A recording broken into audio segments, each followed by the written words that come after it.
Welcome to Revelation of Light, Part 5. Crown of Horns.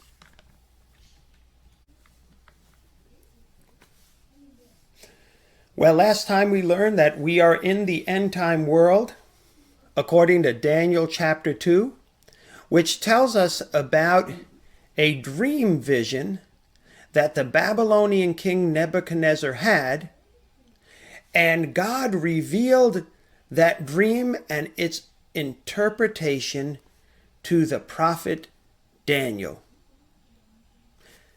And so, according to that dream image, that statue-like image, we are in the feet.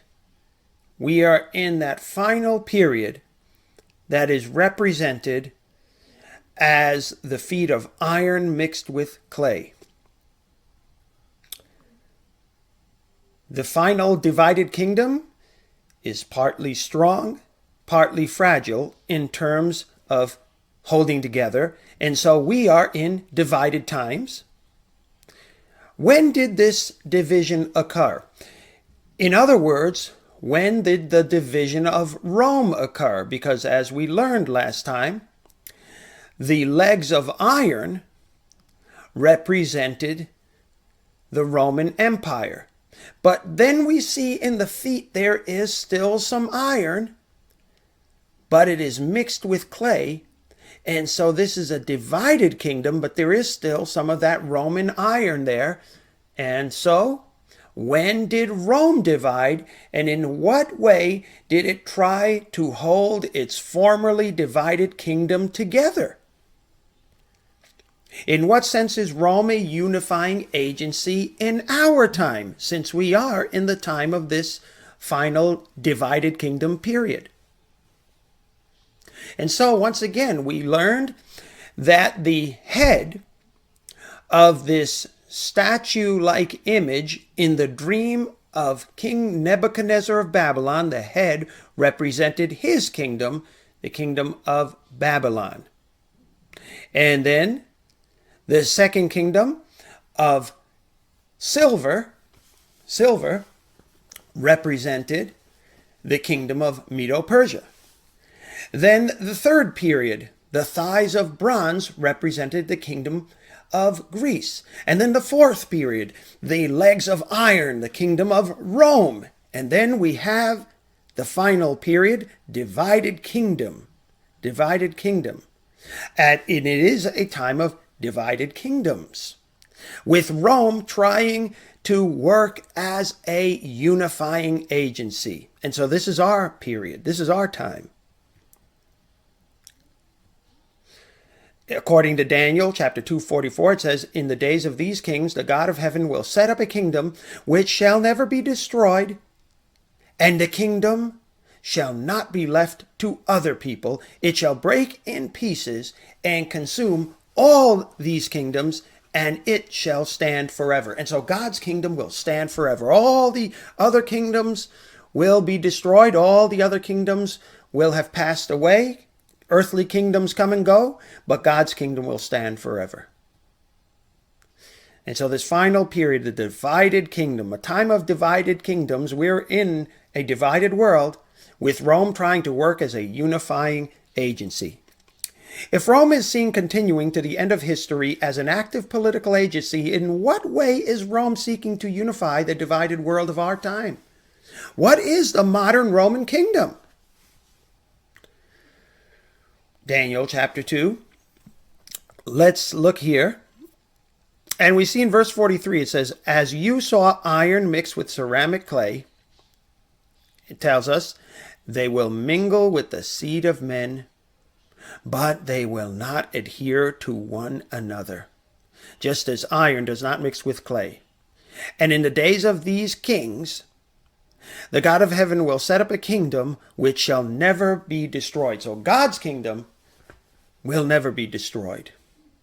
God's kingdom will be perfect. God's kingdom will not have the flaws of all earthly kingdoms that are ruled over by flawed individuals, imperfect individuals, but God is the perfect ruler. Let's continue. And the kingdom shall not be left to other people. God's kingdom will not be left to other people. It shall break in pieces and consume all these kingdoms, and it shall stand forever. Praise the Lord for that. I look forward to God's kingdom. I look forward to a new heaven and a new earth. Let's continue, verse 45. Inasmuch as you saw the stone was cut out of the mountain without hands, and so that stone is representing God's kingdom, as we can see, according to verse 44. And we continue here in verse 45. And that it broke in pieces the iron, the bronze, the clay, the silver, and the gold. The great God has made known to the king. In other words, the great God has made known to King Nebuchadnezzar what will come to pass after this. The dream is certain and its interpretation is sure. It will certainly happen. And so we see that there isn't going to be any more earthly kingdoms after the final divided kingdom of iron mixed with clay. And so we see the stone that is what? What does it tell us here? We see that it says the stone that was cut out of the mountain without hands, that stone is representing the setting up of God's kingdom. And it strikes the statue right in the feet. Okay, so there isn't going to be any more earthly kingdom after the feet, and therefore we must be in that final period of time, because we know that the kingdom of Babylon has passed away, the kingdom of Medo-Persia has passed away, the kingdom of Greece has passed away, and of the united pagan Roman kingdom that has passed away. We are in this divided kingdom, in this divided time. And yes, we truly are in many ways in divided times. But there is still that Roman iron seeking to hold things together. And Daniel chapter 2:46, it tells us, and I'm reading from the New King James Version, Then King Nebuchadnezzar fell on his face prostrate before Daniel and commanded that they should present an offering and incense to him. So it was almost as though King Nebuchadnezzar was worshiping Daniel. But of course, Daniel would not allow himself to be worshipped. He gave all the glory to God. He was very clear. He was very clear that it was all from God, that the interpretation was from God, that everything, he gave God the glory. The king answered Daniel and said, Truly, your God is the God of gods, the Lord of kings, and a revealer of secrets, since you could reveal this secret. Then the king promoted Daniel and gave him many great gifts, and he made him ruler over the whole province of Babylon. So great honors were bestowed upon Daniel, and chief administrator over all the wise men of Babylon. And so Daniel had proven himself faithful, and so the king turned over to him great authority. To whom much is given, much is expected, according to the teaching of the book of Luke 12:48. Well, Daniel was responsible with what was given to him. He did God's will, and so he received a promotion. Well, let's continue. Verse 49. Also, Daniel petitioned the king, and he set Shadrach, Meshach, and Abednego over the affairs of the province of Babylon. But Daniel sat in the gate of the king. So Daniel had a special place, special honor. But ultimately, he gave all honor to God. He really wasn't interested in his own honor and in his own glory. Well, in Daniel chapter 7, we see a vision of 4 beasts. This time it's Daniel's vision. In Daniel chapter 7, verse 1, the Bible tells us, in the first year of Belshazzar, king of Babylon, Daniel had a dream and visions of his head while on his bed. And then he wrote down the dream, telling the main facts. Daniel spoke, saying, I saw in my vision by night, and behold, the 4 winds of heaven were stirring up the great sea, and 4 beasts came up from the sea, each different from the other. Let's continue. Verse 4. The first was like a lion. So this first beast that he had seen in this prophetic vision, first beast, like a lion, had eagle's wings. I watched till its wings were plucked off, and it was lifted up from the earth and made to stand on 2 feet like a man, and a man's heart was given it. Now this relates to what happened to King Nebuchadnezzar in Daniel chapter 4. Because of his pride, he lost his mind and wandered like a wild beast for 7 years. And so after that period, his sanity was returned to him, and all he could do was glorify God. And you could read more detail about that in Daniel chapter 4. And the king is synonymous with the kingdom. And so just as in chapter 2, when Daniel was interpreting the dream to Nebuchadnezzar, he said, "You, O king, are the head of gold." Now, so even though the head of gold represented the kingdom of Babylon, Daniel said, "You, O king, are the head of gold." And so the king is synonymous with the kingdom. And so this first image we are going to understand is representing the kingdom of Babylon. And so there is an interesting image here that relates to what actually happened to King Nebuchadnezzar. Let's continue. And suddenly another beast, a second beast, like a bear, it was raised up on one side. See this, we're going to find out why that is. Well, basically, I'll tell you right now. It was raised up on one side because this is the Medo-Persian kingdom, and the Persians became dominant over the Medes. And so it was raised up on one side. So this is a beast that's kind of a lopsided beast. And that imagery relates to that there were 2 kingdoms in one, Medes and Persians, united as one people, one kingdom. And it was raised up on one side. It had 3 ribs in its mouth, in between its teeth. And they said thus to it, "Arise, devour much flesh." So this is the second beast. Let's continue. Okay, so here we had the first beast was the winged lion. Second, the bear with one side higher than the other. After this I looked, and there was another like a leopard, which had on its back 4 wings of a bird. The beast also had 4 heads, and dominion was given to it. So we have this strange 4-headed, 4-winged, leopard-like beast.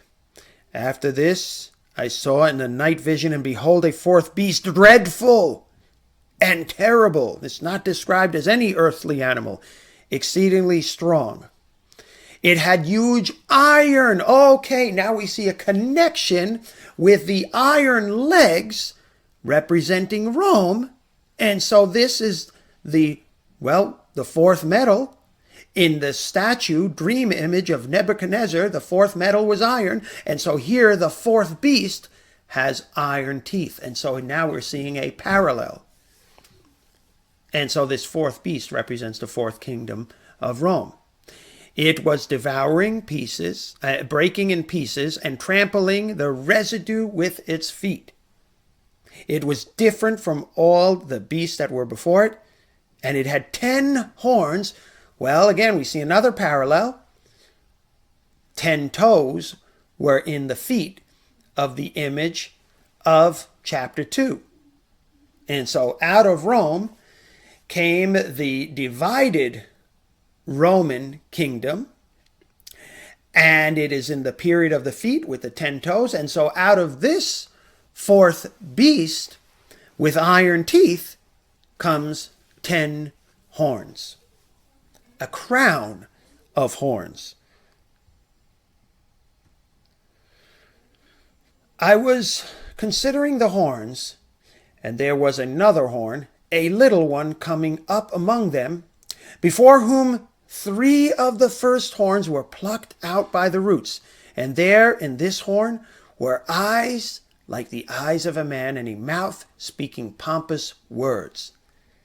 And so here we have the 10 horns, the crown of horns, and we learn that 3 were removed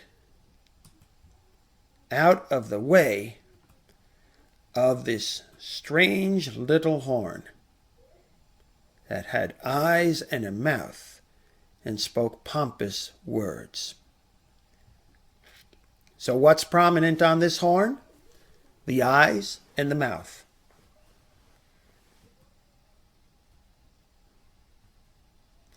Well, obviously a mouth. Think of a mouth. Words. And that's what we see in this image. What is pointed out are the words and the mouth of this kingdom which this horn represents. It's a different kind of kingdom. It's a kingdom that uses words as its power. But eyes represent intelligence, intellect, understanding. So this is a kingdom that comes out of Rome, When Rome was divided, this kingdom rose up, and it's a different kind of kingdom, a kingdom that uses words, and a kingdom that also uses intellect. According to Luke 11:34-36, we read, "The lamp of the body is the eye. Therefore, when your eye is good, your whole body is full of light. But when your eye is bad, your whole body is full of darkness.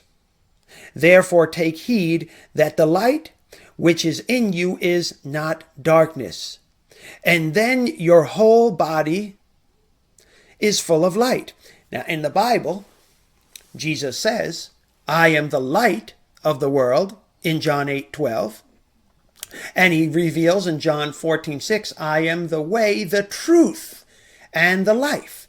And so the light is equated with truth. It is equated with Christ.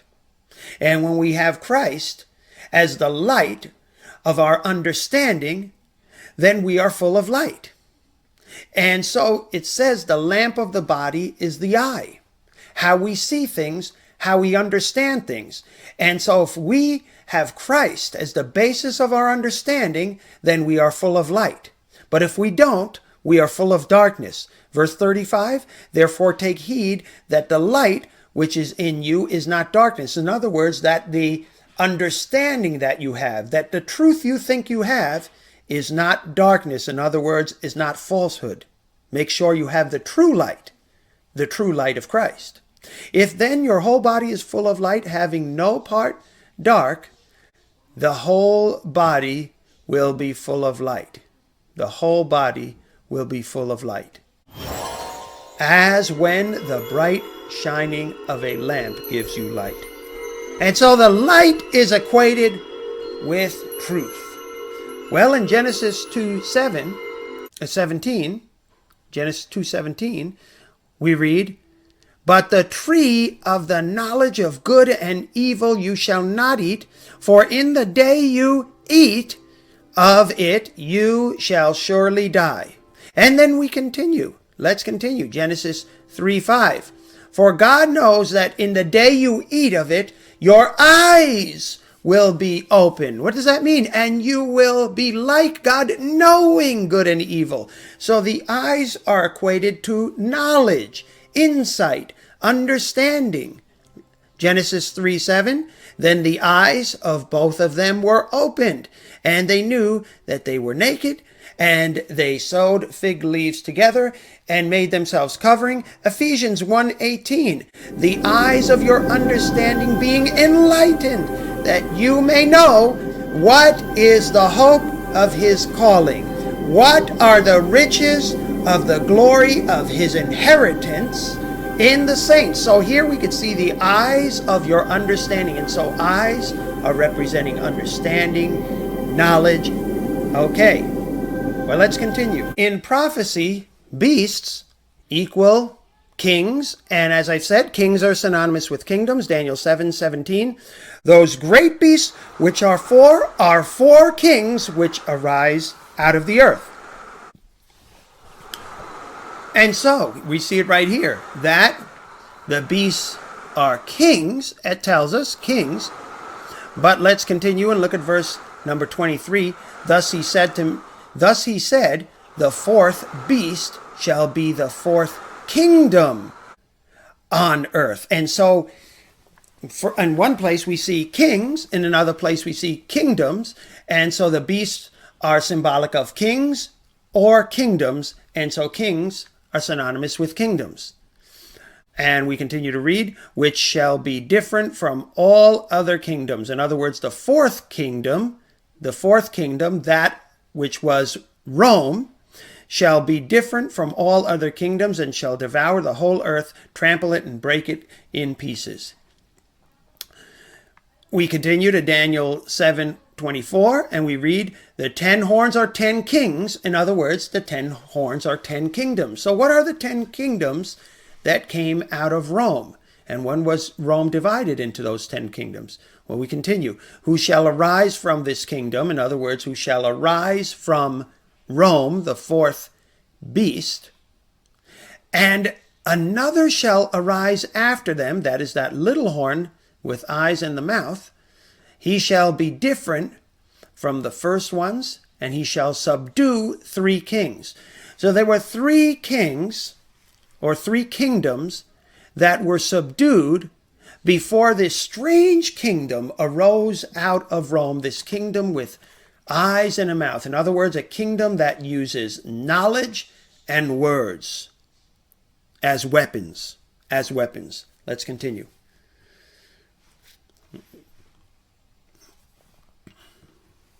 So, 10 kingdoms emerge out of Rome.